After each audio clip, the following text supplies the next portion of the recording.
कृषि क्षेत्र में बढ़ती संभावनाओं के चलते युवाओं के लिए इसमें करियर बनाने के कई ऑप्शन खुल गए हैं।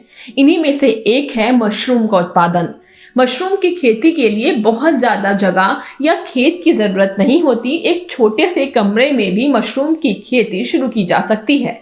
इसमें कम लागत और ज्यादा उत्पादन मिलने के चलते 3 गुना तक मुनाफा हासिल किया जा सकता है। डॉक्टर यशवंत सिंह परमार औद्योगिकी एवं वानिकी विश्वविद्यालय के पादप रोग विज्ञान विभाग में प्रधान वैज्ञानिक डॉक्टर धर्मेश गुप्ता से जाने मशरूम की खेती के खास टिप्स। किसान भाइयों नमस्कार। आज हम मशरूम की खेती के बारे में आपको कुछ जानकारी देना चाहेंगे।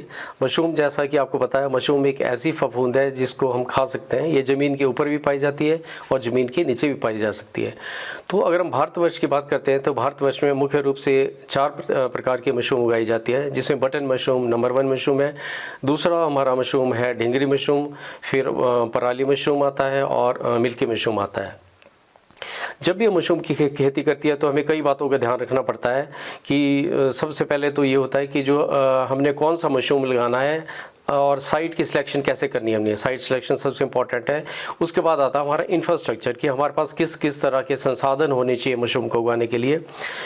फिर आता है कि हमने कैसे उसकी खेती करनी है, उसके क्या क्या स्टेप्स हैं, जैसे कंपोस्ट बनाना, फिर केसिंग तैयार करना या आपका स्पॉन बनाना और क्रॉप मैनेजमेंट, फसल का संरक्षण कैसे करना है।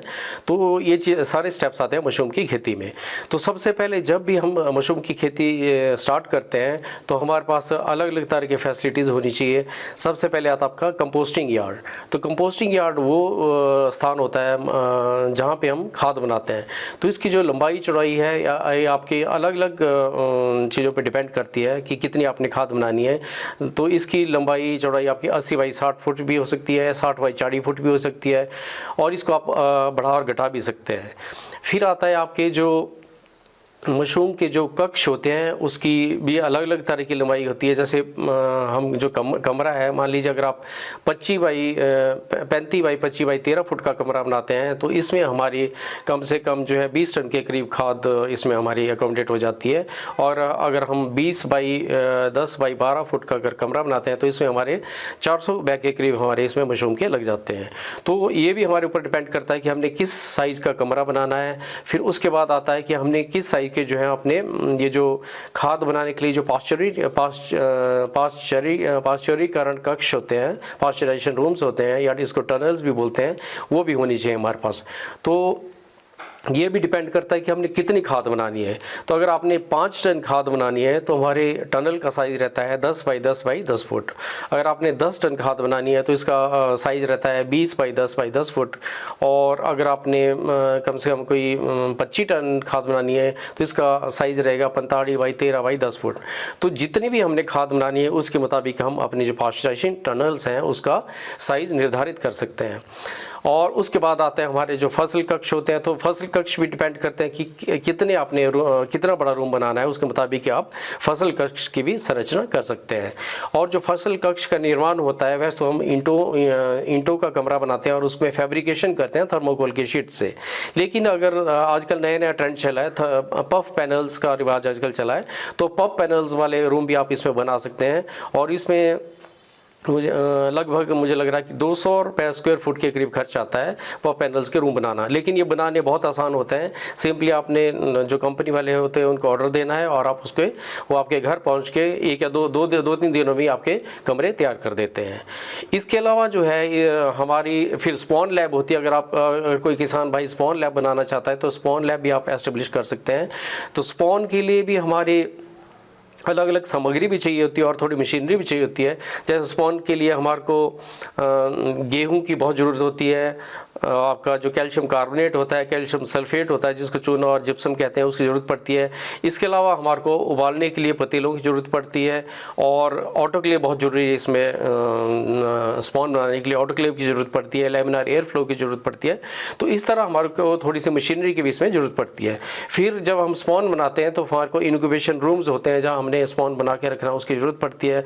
और स्टोर करने के लिए हमारे को कोल्ड स्टोर की भी ज़रूरत पड़ती है। तो अलग अलग तरह की हमारे को इसमें फैसिलिटी की ज़रूरत पड़ती है स्पॉन बनाने में। फिर आता है कि आपने जब ये जो कौन कौन सी आप मशरूम लगाना चाहते हैं, ये भी आपके ऊपर डिपेंड करता है कि आपके एरिया का तापमान किस तरह का है और क्या कौन सा आपके रॉ मटेरियल आपके अवेलेबल है। जैसे अगर आप गेहूं का, जैसे अगर आप ठंडे इलाके में रहते हैं तो आप बटर मशरूम की खेती कर सकते हैं। ये जो है आपकी 14 से 18 डिग्री सेंटीग्रेड पे इस तापमान पे चलती है। दूसरे नंबर पे आता है हमारा ढेंगरी मशरूम, इसकी खेती आप 20 से 30 डिग्री सेंटीग्रेड पे आसानी से कर सकते हैं। फिर आता आपका पराली मशरूम, इसकी खेती आप 28 से 32 डिग्री सेंटीग्रेड में, ये थोड़ी ज़्यादा गर्मी पे चलता है तो आप इसकी खेती भी कर सकते हैं। और फिर आता आपका जो आपका है पहले वाला ये आपका मिल्की मशरूम था, और जो लास्ट वाला है आपका पराली मशरूम है वो आपका 32 से 37 डिग्री के बीच में चलता है। उसके लिए बहुत ज़्यादा तापमान चाहिए होता है। तो अलग अलग तापमान पे आप अलग अलग मशरूम्स की खेती कर सकते हैं। और खेती के लिए भी आपको जो मैंने सामग्री बताई, एक तो आपको मैंने जो है आपका बीज बनाने की सामग्री बताई, इसके अलावा जो आप खाद बनाते हैं, खासकर जो लघु विधि से हम बटर मशरूम की खाद बनाते हैं, उसमें मुख्य रूप से हमें 5 चीज़ों की आवश्यकता पड़ती है। गेहूं का भूसा, मान लीजिए अगर आप 1000 किलो से स्टार्ट करते हैं तो 1000 किलो गेहूं का भूसा लेते हैं, 600 किलो हम चोकर लेते हैं, 600 किलो हम इसमें मुर्गे की खाद लेते हैं, 70 किलो के करीब इसमें चोकर डालते हैं, 15 किलो इसमें यूरिया डालते हैं और 30 किलो इसमें जिप्सम डालते हैं। तो इसको बनाने का एक निर्धारित प्रक्रिया है जिसको हम कभी आपको डिटेल में बताएंगे। तो इस तरह जो आपको खाद बनाना पड़ती है लघु विधि से, और लघु विधि से खाद बनाने में हमारे 18 से 20 दिन का समय लगता है। और इस विधि से खाद बनाने का सबसे बड़ा फ़ायदा तो यह है कि इसमें पैदावार भी अच्छी आती है और जो इसमें कीड़े मकोड़े की शिकायत भी इसमें कम रहती है। तो इस तरह किसान भाई जो है बटर मशरूम की खेती कर सकते हैं। साथ में ढींगरी अगर कोई लगाना चाहता है तो ढींगरी मशरूम की खेती करना जो है हमारा बहुत ही आसान है। इसके लिए आप जो है सिर्फ या तो आपको पानी को गर्म करके आप उसको अपने गेहूं के भूसे को उबाल सकते हैं, फिर उसको थोड़ा सुखा सकते हैं 60 से 65% नमी तक रख के, और इसमें थोड़ा सा चूना मिला के फिर आप इसकी स्पॉनिंग कर सकते हैं और इसके बैग्स को भर सकते हैं। और इसकी खेती बहुत ही आसान है करना, आसानी से आप इसकी खेती भी कर सकते हैं। इसके अलावा जो है हमारे शिटाके मशरूम भी आजकल बहुत प्रचलन में है। तो जो शिटाके मशरूम है ये जो है लकड़ी के बुरादे के ऊपर लगता है और इसमें हमारा चूना और जिप्सम डलता है साथ में, और कुछ भी नहीं डलता है। तो लकड़ी के बुरादे को हम पहले दिन भिगाते हैं, उसमें चूना और जिप्सम मिलाते हैं 1% के रेशो से, और 20% के करीब इसमें चोकर भी मिलाते हैं। तो अगले दिन जो है हम इस मिश्रण को जो है पॉलीप्रोपाइलिन के जो थैले होते हैं उसमें 1 से 1.5 किलो की मात्रा में भरते हैं।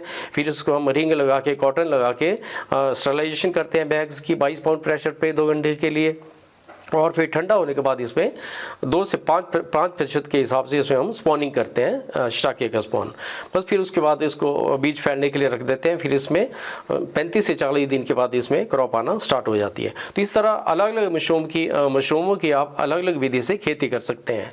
फिर आता है इसमें मुनाफे की बात। जो मुनाफा है, अब जैसे अगर आप बटन मशरूम की बात करते हैं तो इसमें 100 किलो खाद के ऊपर हमारे को 10 किलो के थैले के ऊपर हमारे को बनाने में 60 से 65 रुपये खर्च होते हैं। और अगर हमारी एक थैले से 2 किलो मशरूम आती है तो आप सोच सकते हैं इसमें हमारे को 200 रुपये की आमदनी होती है, और शुद्ध मुनाफा हमारे को इसमें 120 रुपये के करीब हो जाता है। तो एक मुनाफे का सौदा है बटर मशरूम की खेती करना। और जो ढींगरी मशरूम है इसमें तो आपको संसाधनों की बहुत कम आवश्यकता पड़ती है। इसमें आपका मुनाफा डबल से भी ज़्यादा रहता है। और जो आपका जो स्पॉन बनाना है इसमें भी आपका मशरूम जो आपका फ़ायदा है वो डबल रहता है ऑलमोस्ट। तो सभी जो भी व्यवसाय है मशरूम से रिलेटेड, इसमें आपको मुनाफा जो है डबल से 2 गुना या 2.5 गुना या 3 गुना तक भी रहता है। तो आपको डिसाइड करना है कि कौन सा मशरूम मुझे लगाना है, कौन सी मुझे खाद बनानी है और किस चीज़ का मुझे व्यवसाय करना है। और इसके अलावा जो हिमाचल सरकार है वो भी समय समय पर इसमें मशरूम की खेती के लिए अनुदान देती है। मान लीजिए अगर आपने 400 बैग का रूम लगाया है जिसमें अगर आपका 1 लाख के करीब खर्चा आता है तो उसमें जो है हिमाचल सरकार लगभग 50,000 रुपये के करीब अनुदान देती है। और भी इसमें बहुत ज़्यादा स्कीम्स हैं मशरूम में जिसमें 50% तक अनुदान जो है सरकार देती है। तो आप इन स्कीम्स का भी समय समय पर लाभ उठा सकते हैं। और अगर रही प्रशिक्षण की बात, तो जो सोलन जो है मशरूम शहर के नाम से जाना जाता है। तो यहाँ पे प्रशिक्षण के लिए हमारा doctor vice Parmar university of horticulture and forestry है। यहाँ समय पर जो है हमारे मशरूम के ऊपर प्रशिक्षण शिविर होते रहते हैं। तो यहाँ पे भी किसान भाई प्रशिक्षण ले सकते हैं, या सोलन में चंबाहाट में हमारा मशरूम निदेशालय है, वहाँ पर भी समय पे इसके प्रशिक्षण शिविर होते रहते हैं। तो वहाँ पे भी हम इसकी प्रशिक्षण ले सकते हैं और इसके बारे में संबंधित जानकारी ले सकते हैं।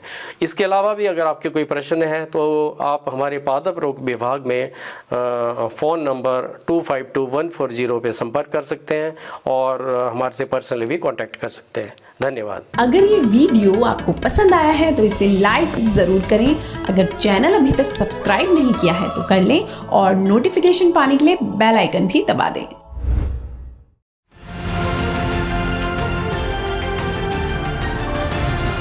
किसान तक खाना है तो उगाना है, किसान तक खाना है तो उगाना है, किसान तक खाना है तो उगाना है, किसान तक खाना है तो उगाना है, किसान तक खाना है तो उगाना है, किसान तक खाना है तो उगाना है।